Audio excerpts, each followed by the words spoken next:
ډیرو محترم مسلمانانو، نن یو د کامیابی وظیفه در کوم. هر سړی دا غواړي، خره خور غواړي، خره مور غواړي، خره ښځه غواړي، خره نارینه او زنانه غواړي چې زما دا بچی دی کامیاب شي، زما دا خاوند دی کامیاب شي، زما دا لیور دی کامیاب شي، زما په کور کې دی دا بهتري راوستلی شي، زمونږ په کور کې دی وسعت راوستلی شي، زمونږه د مخه روان شي، کاروبار دی روان شي، روزګار دی روان شي، تجارت دی روان شي، دکانداری زراعت دی روان شي، زمینداری دی روان شي، نوکریان دی میلاو شي، پیسه دی راشي، صحت دی هم وي، عافیت دی هم وي، خوشحالی دی هم وي، بیماری دی هم نه وي، تکلیفونه دی هم نه وي، د چا راباندې غږ د قرضونو هم نه وي، او ښکلی جن وي فراخه. نو د اولاد د کامیابی او د عزت دپاره یو بهترین درود شریف، یو اسان درود شریف درته ښیمه انشاءالله چې دا تاسو کوئ نو ستاسو خاوند به هم کامیابي، ستا رور به هم کامیابي، ستاسو رور به هم کامیابي، ستاسو رشته داران به هم کامیابي. که تاسو د خپلې کامیابۍ دپاره کوئ نو هم یې کولی شئ.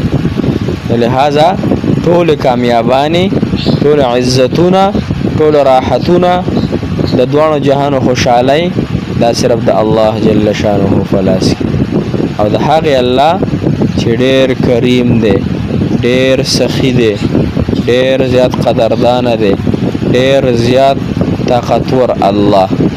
نو د هغې رب کریم او د هغې رسول الله صلی الله علیه و وسلم یو بهترین درود شریف علماء ذکر کړي، دا ځان سره واورئ. که غواړئ کامیابي د خپلو بچو دپاره، د خپل اهل و عیال دپاره دا شروع کړئ، انشاءالله کامیابي مو خپله راځي. السلام علیکم ورحمت الله وبرکاته. ډېرو معزز و محترم و قابل قدر مسلمانان رونو خویندو، هغه مسافر کم چې په هر وطنونو کې ژوند کوي، الله تعالی د ټولو مسافرو حامی و ناصر مددګار شي. الله جل شانه حاجتونه پوره کړي. محترم مسلمانان، نن زمونږ وظیفه د اولاد د کامیابی او د عزت دپاره بهترین درود شریف. کم انسان چې دا د سحر او د ماښام د منفس یو او یا مرتبه وي او د عامو منظور نفس یو مرتبه وي پابندۍ سره، نو الله تعالی به د او د په اولاد کې داسې عزت واچوي، داسې کامیابی به واچوي، داسې محبوبیت به واچوي، داسې محبت به واچوي چې انشاءالله سرخوره به ستا د خاندان او ستا د بچیان او ستا د خاون او دا به ټول ګرځي. دا د اور درود شریف تاسو ته به د سکرین باندې ښکاري، تاسو ته ګورئ. اللهم صل علی سید العالمین حبیبک محمد و آله صلاة انت لها اهل وبارک وسلم کذالک. دغه درود شریف دی. داسې شی د کامیابۍ دپاره، د اولاد د کامیابۍ او د عزت دپاره بهترین درود شریف دی. نو دا د سحر منفس او یا مرتبه وایي، او د ماښام د منفس هم او یا مرتبه وایي، او کوم چې د ماسپښین، مازدیګر او ماسخوتن منځونه دي د دې نه پسې 7 مرتبه وایي، 7 مرتبه.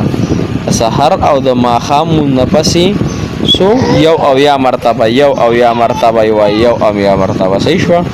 یو او یا مرتبه د سحر او ماښام منفس یو او یا مرتبه، او د ماسپښین، مازدیګر او ماسخوتن منفس 7 مرتبه.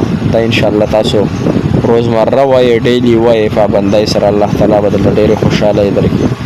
موږ ته هم ډېره ډېره دعاګانې کوي، موږ تاسو ته ډېره ډېره دعاګانې کوو. جزاک الله خیر، احسن الجزاء فی الدنیا والآخرة. السلام علیکم ورحمت الله وبرکاته.